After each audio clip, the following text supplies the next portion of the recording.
Olá, me chamo Sandra, estou aqui para compartilhar com vocês o capítulo 3 do livro Livre para Emagrecer, graças a Deus.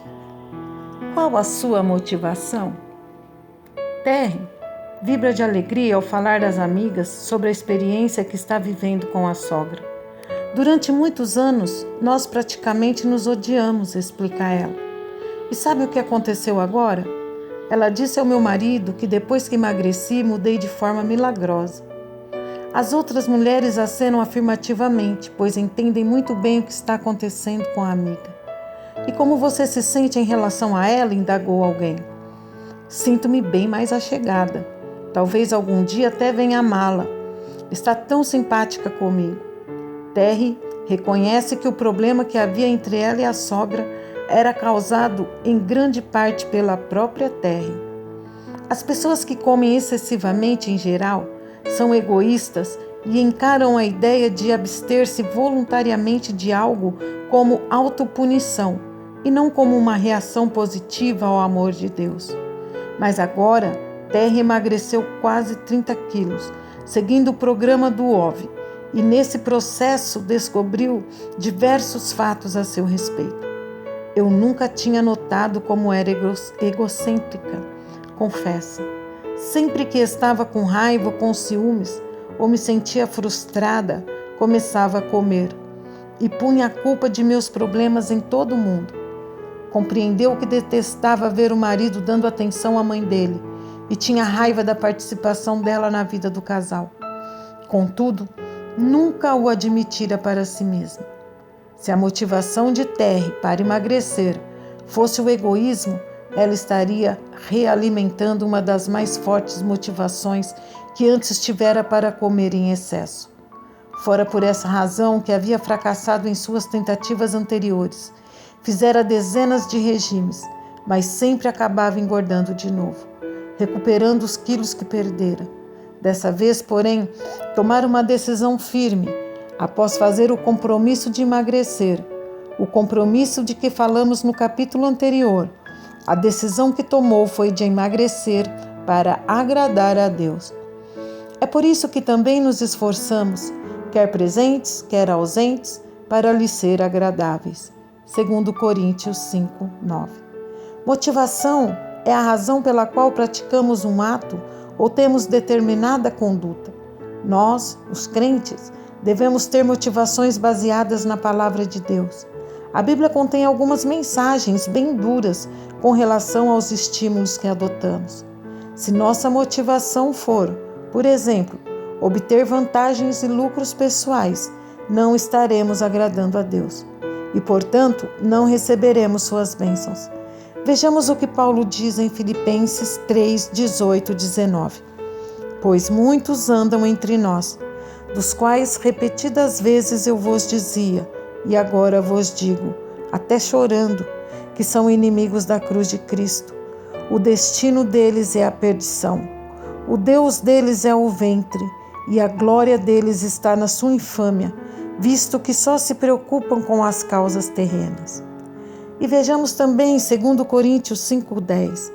Porque importa que todos nós compareçamos perante o tribunal de Cristo, para que cada um receba segundo o bem ou o mal, considerando-se que foram suas motivações, seus propósitos na vida, o que o realizou, as coisas com que se ocupou e às quais se dedicou, ou deu toda a sua atenção, que tiver feito por meio do corpo.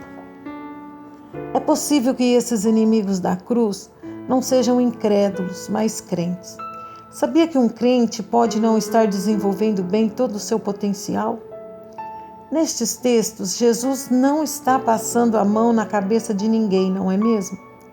Ele afirma que quando nosso Deus é o ventre, a nossa glória está a nossa infâmia. E quando só nos preocupamos com as coisas terrenas, nosso fim será a destruição. Observe o que ele diz aqui. Olhe, meu filho, se você está querendo comer uma dúzia de empadinhas, tudo bem, pode comer.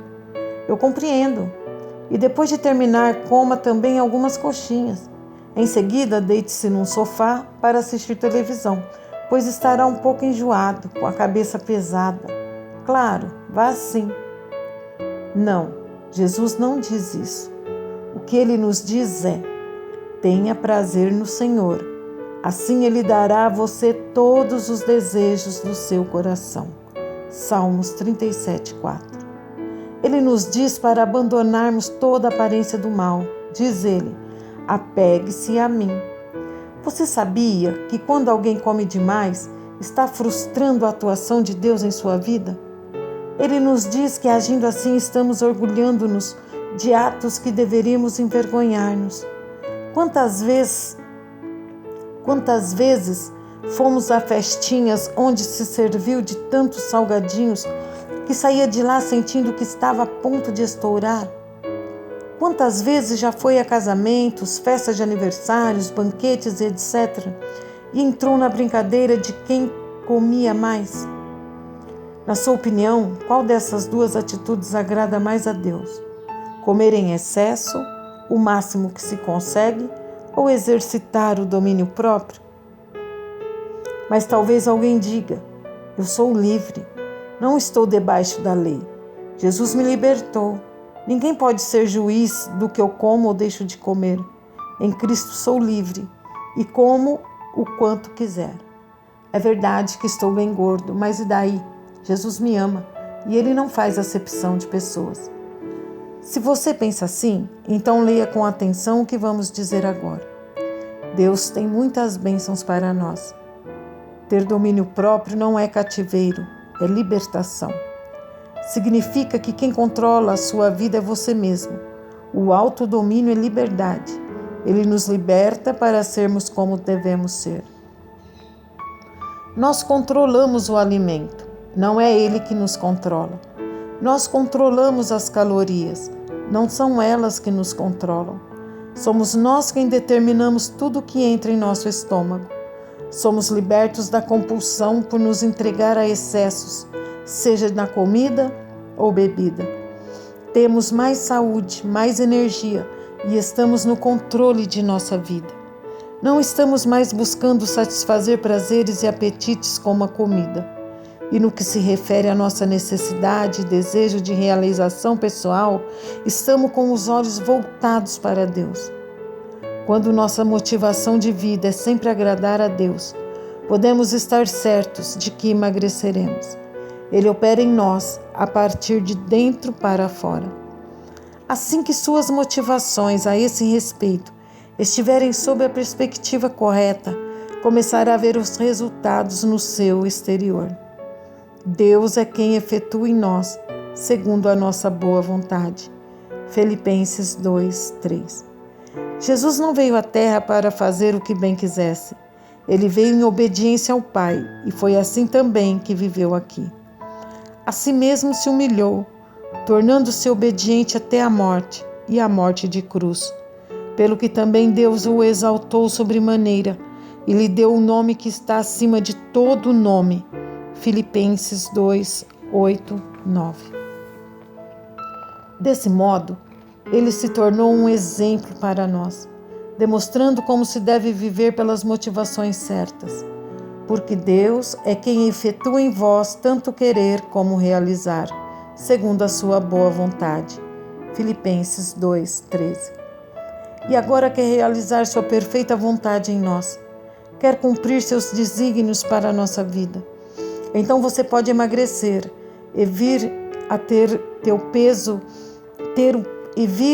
peso que Deus quer que tenha. Só que sua motivação para isso agora deve ser agradar a Ele. E quando Ele retira de nós certos alimentos, não afasta-nos castigando.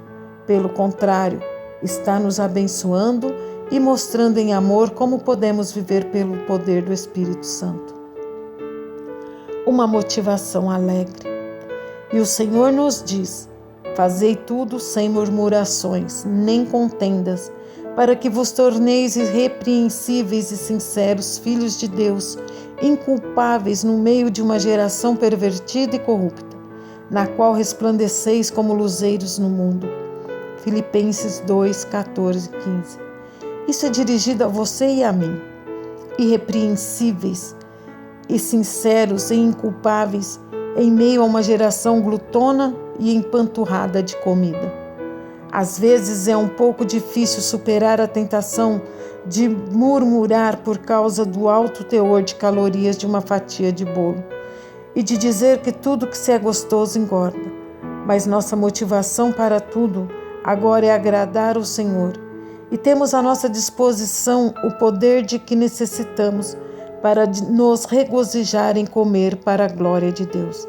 Esse poder está em nós para que o utilizemos. É possível que, anteriormente, sua motivação para emagrecer tenha sido egoística. Talvez quisesse ficar esbelto para impressionar uma ou mais pessoas.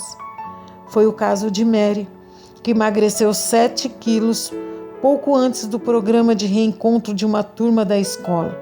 Queria mostrar-se bem bonita perante as colegas, como uma aparência jovem como a que tivera na época de estudante. E também desejava destacar-se em relação às outras moças que naquela época eram mais populares, mas que agora estavam gordas e desleixadas. Mas, 2 meses depois do evento, já recuperara os 7 quilos e mais 2. Nada façais por partidarismo ou vanglória. Filipenses 2:3. Não é nada errado em se querer ter boa aparência. Deus quer que sejamos belos. Aliás, toda pessoa que se converte adquire uma beleza jovial. Todo o seu ser é iluminado por um clarão que provém da vida interior que há nela e que antes não havia. O Espírito Santo dá ao crente uma nova motivação, capaz de torná-lo uma pessoa cativante. Mas se ele se deixa dominar por objetivos egoístas, estes se tornam empecilhos a que Deus opere essa transformação nele. Deus quer torná-lo uma pessoa bela. Ele o ajudará nesse processo, se você o permitir. Oração. Senhor Jesus, decido agora emagrecer para a Tua glória. Não quero mais a antiga motivação que não deu resultado algum. Decido agora comer apenas para a Tua glória. Emagrecerei apenas para agradar-te. Revela-me, Senhor, qual é a Tua vontade para a minha vida, com relação ao meu corpo, em nome de Jesus. Amém.